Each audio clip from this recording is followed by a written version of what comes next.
माणसाचं मन हे खऱ्या अर्थाने या ब्रह्मांडातील सर्वात गुंतागुंतीचं आणि न सुटणारं एक महाकाय कोडं आहे. एका क्षणात हे मन आकाशाला गवसणी घालतं, विश्वाच्या कल्याणाचा विचार करतं, तर दुसऱ्याच क्षणी संशयाच्या अत्यंत अंधाऱ्या, खोल आणि भयानक गर्तेत जाऊन कोसळतं. आजच्या या धावपळीच्या, अतिआधुनिक आणि डिजिटल युगात, जिथे आपण रोज सकाळी वर्तमानपत्रे उघडली किंवा बातम्यांचे चॅनल्स लावले की आपल्याला फक्त ढोंगी बाबा, भोंदू महाराज आणि धर्माच्या पवित्र नावाखाली चालणारे काळे कारनामे उघडकीस आलेले दिसतात. अशा या कलुषित आणि स्वार्थी वातावरणात सामान्य माणसाचा अध्यात्मावरील, परंपरेवरील आणि साधू संतांवरील विश्वास डळमळीत होणे अत्यंत स्वाभाविक आहे. माणसाला प्रत्येक चांगल्या गोष्टीतही वाईट शोधण्याची सवय जडत चालली आहे.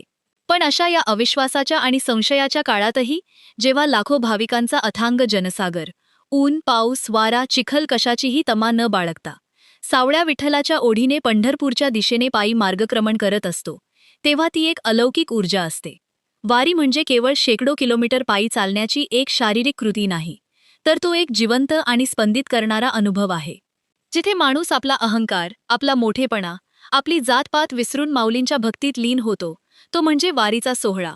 पण याच निखळ भक्तीच्या प्रवाहात, याच पवित्र गर्दीत एका तरुण, सुशिक्षित वारकऱ्याच्या मनात असा एक भयानक संशय निर्माण झाला, ज्याने त्याला एका अस्वस्थ करणाऱ्या सत्याच्या शोधात ढकलले. हा शोध इतका थरारक, अंगावर सरसरून काटा आणणारा आणि डोळे उघडणारा होता की त्या रात्री महाराजांच्या त्या बंद तंबूत जे काही घडलं, ते ऐकून तुमच्याही काळजाचा ठोका चुकल्याशिवाय राहणार नाही.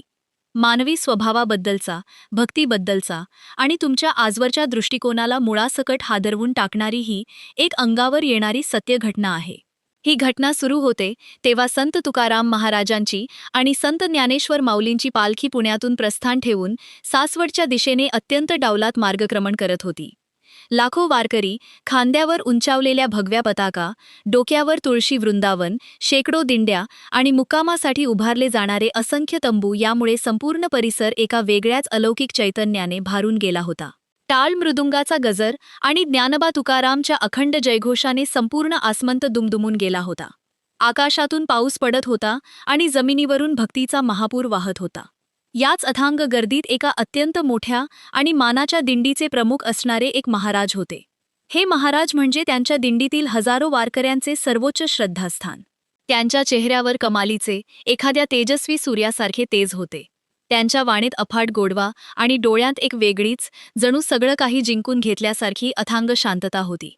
दिवसभर त्यांच्या मुखातून अखंड चालणारे भजन, कीर्तन आणि प्रवचन ऐकून लोक अक्षरशः मंत्रमुग्ध होऊन जायचे, स्वतःचे दुःख विसरायचे. महाराजांचा तो रुबाब, त्यांची ती निस्सीम विठ्ठल भक्ती आणि त्यांची अत्यंत साधी राहणी पाहून हजारो वारकरी नतमस्तक होऊन त्यांच्या पायावर डोके ठेवायचे, त्यांच्या चरणाची धूळ आपल्या कपाळाला लावायचे. पण याच दिंडीच्या बरोबर शेजारी चालणाऱ्या एका तरुण वारकऱ्याची तीक्ष्ण नजर या महाराजांच्या प्रत्येक हालचालीवर एखाद्या शिकाऱ्यासारखी खिळलेली होती. हा तरुण उच्च शिक्षित होता, शहरातील आधुनिक आणि अत्यंत प्रॅक्टिकल वातावरणात वाढलेला होता. आजूबाजूला घडणाऱ्या घटनांमुळे आणि समाजात रोज उघडकीस येणाऱ्या भोंदू बाबांच्या बातम्यांमुळे त्याच्या मनात सुरुवातीपासूनच या सगळ्या प्रकाराबद्दल एक अत्यंत पक्की अढी निर्माण झाली होती. भक्तीच्या या पवित्र नावाखाली, या लाखोंच्या गर्दीचा फायदा घेऊन इथेही काहीतरी काळंबेरं तर शिजत नाहीये ना, हा विचार त्याला आतून पोखरून काढत होता. दिवसभर महाराज कीर्तनात तल्लीन असायचे, विठ्ठल नामाचा गजर करायचे, हे सगळं त्याला वरवर पाहता ठीक वाटत होतं. पण जेव्हा एखादी तरुण किंवा भाविक महिला दर्शन घेण्यासाठी, त्यांच्या पाया पडण्यासाठी गर्दीतून धडपडत पुढे यायची, तेव्हा महाराजांच्या डोळ्यात त्याला एक वेगळेच भाव दिसायचे. ते त्या महिलांकडे ज्या तीक्ष्ण आणि विक्षिप्त नजरेने पाहायचे, त्यांच्या चेहऱ्याकडे आणि पायाकडे ज्या पद्धतीने रोखून निरखून पाहायचे, ते पाहून त्या तरुणाच्या मनातील संशयाची ठिणगी अधिकच भडकायची. या महाराजांच्या या सात्विक नजरेत काहीतरी भयंकर खोटं आहे. हे वरवर दिसणारं भक्तीचं केवळ एक सोंग आहे. आतून नक्कीच काहीतरी वेगळा आणि घाणेरडा खेळ चाललाय, असं त्याला आतून वारंवार वाटत होतं. त्याचा हा संशय केवळ विचारांपुरता मर्यादित राहिला नाही, तर लवकरच नियतीने त्याला प्रत्यक्षात काहीतरी धक्कादायक दाखवण्याचे ठरवले होते. वारीचा तो दुसरा मुक्काम होता. दिवसभराच्या अमानुष पायपिटीने, उन्हाच्या चटक्यांनी आणि पावसात भिजल्याने सर्व वारकरी प्रचंड थकून गेले होते. रात्रीचे 12 वाजून गेले होते आणि संपूर्ण तळावर एक नीरव, भयान शांतता पसरली होती. फक्त अधूनमधून वारकऱ्यांच्या घोरण्याचा, थंडीने कुडकुडण्याचा आणि वाऱ्याच्या सळसळीचा आवाज येत होता. तो तरुण मात्र जागा होता. त्याच्या डोळ्यांतून झोप कोसो दूर पळाली होती. संशयाच्या किड्याने त्याला अस्वस्थ केले होते. तो आपल्या तंबूबाहेर एका अंधाऱ्या कोपऱ्यात बसून महाराजांच्या भव्य तंबूच्या दिशेने एकटक पाहत होता. आणि अचानक त्याच्या नजरेला एक दृश्य पडलं, ज्याने त्याच्या अंगावर सरसरून काटा आला. महाराजांच्या खाजगी तंबूकडे रात्रीच्या या भयाण शांततेत एक सावली अत्यंत हळूहळू सरकत होती. ती सावली एका महिलेची होती. नीट डोळे ताणून पाहिल्यावर त्याच्या लक्षात आलं की ती महिला महाराजांची मुख्य सेवेकरी म्हणून ओळखली जाणारी व्यक्ती होती. ती अत्यंत सावधपणे इकडे तिकडे पाहत, कुणी पाहत तर नाहीये ना याची खात्री करत महाराजांच्या तंबूत शिरली आणि तिने तंबूचा पडदा आतून घट्ट ओढून घेतला. 10 मिनिटे झाली, 20 मिनिटे झाली, अर्धा तास उलटून गेला, पण ती महिला काही तंबूतून बाहेर आली नाही. त्या तरुण वारकऱ्याच्या मनात शंकेची पाल अत्यंत जोराने चुकचुकली. रात्रीच्या 12-1 वाजता जेव्हा संपूर्ण वारी, संपूर्ण जग गाढ झोपेत असते, तेव्हा एका बंद तंबूत एक महिला आणि महाराज नेमकं काय करत असतील, हा प्रश्न त्याच्या मेंदूत एखाद्या हातोड्यासारखा सतत घाव घालू लागला. त्याचे रक्त सळसळू लागले, रागाने त्याचे हात शिवशिवू लागले. त्याला वाटलं आत्ता जावं आणि तंबू उघडून या दोघांना रंगेहात पकडावं. पण पहिल्या दिवशी थेट कोणताही ठोस पुरावा नसल्यामुळे आणि महाराजांबद्दल लोकांच्या मनात असलेली आंधळी श्रद्धा पाहता त्याने स्वतःला कसेबसे आवरले आणि तो शांत राहिला. रात्रभर तो त्याच विचारात तळमळत राहिला. त्याला एक क्षणही झोप लागली नाही. त्याच्या डोळ्यासमोर फक्त तो बंद तंबू आणि त्याच्या आत चाललेले संभाव्य घाणेरडे प्रकार येत होते.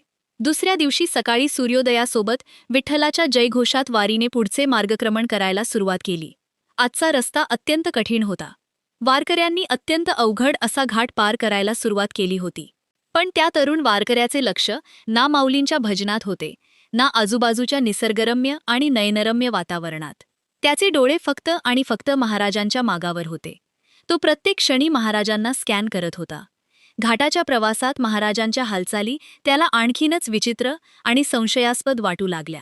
महाराज वारंवार दिंडीतून बाजूला जायचे, कुणाशी तरी फोनवर अत्यंत हळू आणि दबक्या आवाजात, आजूबाजूला पाहत बोलायचे.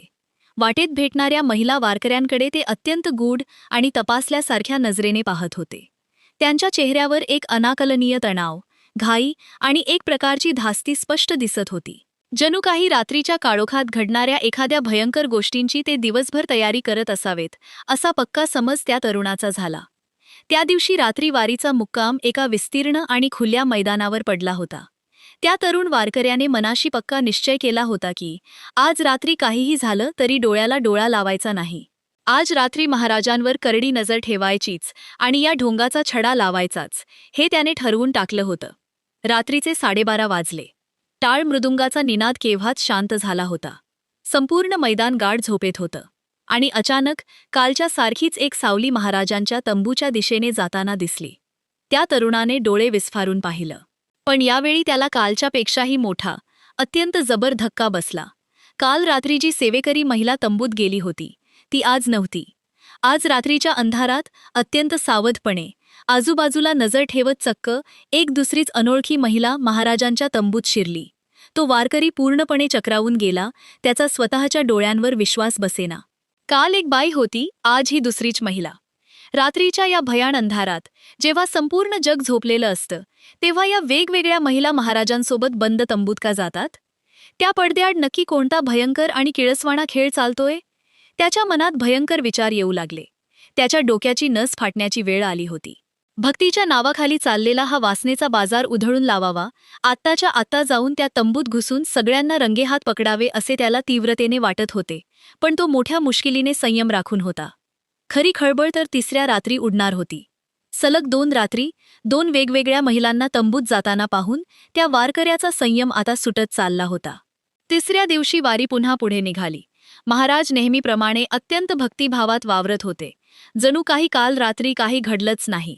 त्यांचा हा दुटप्पी आणि ढोंगी चेहरा पाहून त्या तरुणाच्या अंगाची लाही लाही होत होती. वारीतले साधे भोळे गावरान लोक महाराजांवर डोळे झाकून विश्वास ठेवत होते. त्यांच्या चरणी लीन होत होते.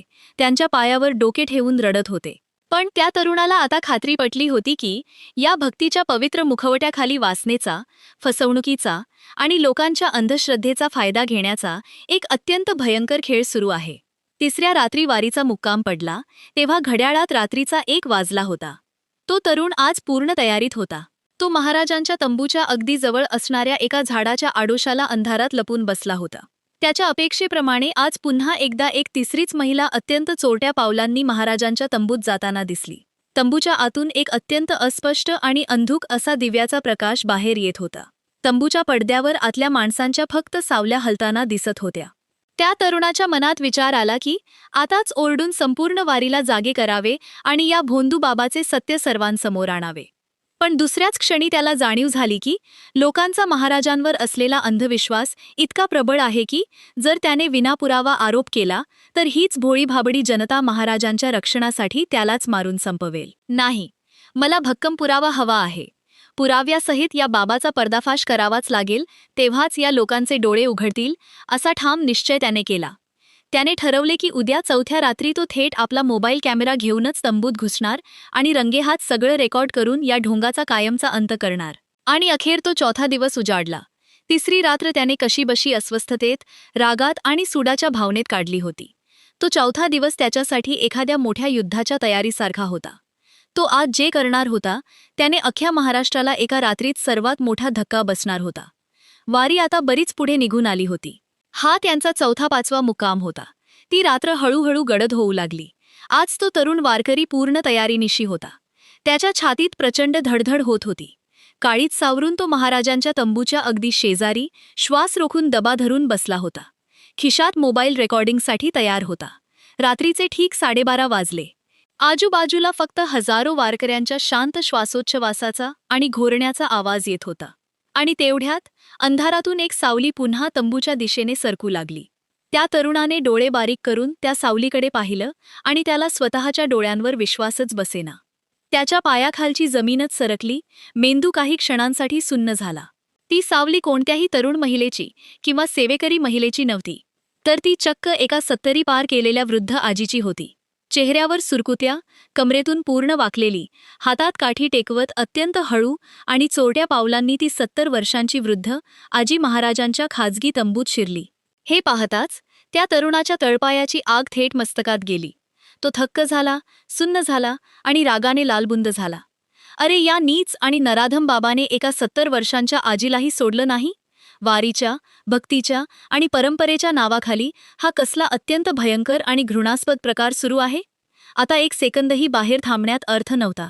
महाराजांच्या चेहऱ्यावरील तो सात्विक मुखवटा कायमचा फाडून त्यांना जगासमोर उघडे पाडण्याची वेळ आली होती. अखेर त्याने खिशातून आपला मोबाईल बाहेर काढला. कॅमेरा ऑन केला, व्हिडिओ रेकॉर्डिंग चालू केलं. श्वास रोखला, दात ओठ खात त्याने तंबूच्या दिशेने पावले टाकली. वादळापूर्वीची शांतता आता संपली होती. कॅमेरा समोर धरून एका झटक्यात त्याने तंबूचा पडदा बाजूला केला आणि तो तडक आत घुसला.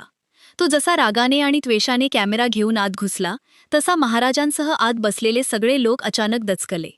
पण त्या तरुण वारकऱ्याने तंबूच्या आत जे दृश्य पाहिलं ते पाहून त्याचा थरथरणारा हात अचानक हवेतच थांबला. त्याच्या हातातला मोबाईल गळून खाली सतरंजीवर पडला. तो जागीच गोठला. त्याच्या डोळ्यांवर त्याचाच विश्वास बसत नव्हता. त्याने स्वप्नातही विचार केला नव्हता की तिथे असं काही महान आणि डोळे दिपवणारे दृश्य त्याला पाहायला मिळेल.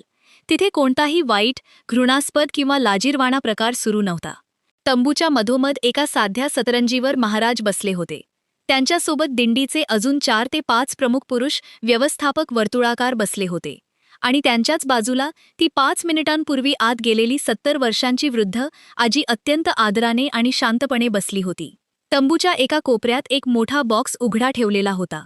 त्या बॉक्समध्ये शेकडो प्रकारच्या गोळ्या, औषधांची पाकिटे, मलम, बँडेज आणि खोकल्याच्या सिरपच्या बाटल्या ठेवलेल्या होत्या. ती 70 वर्षांची आजी महाराज जसे सांगतील तशा औषधांच्या गोळ्या वेगवेगळ्या छोट्या पुड्यांमध्ये भरून उद्याच्या प्रवासात आजारी पडणाऱ्या वारकऱ्यांसाठी औषधोपचार तयार करत होती. ओके, 1 3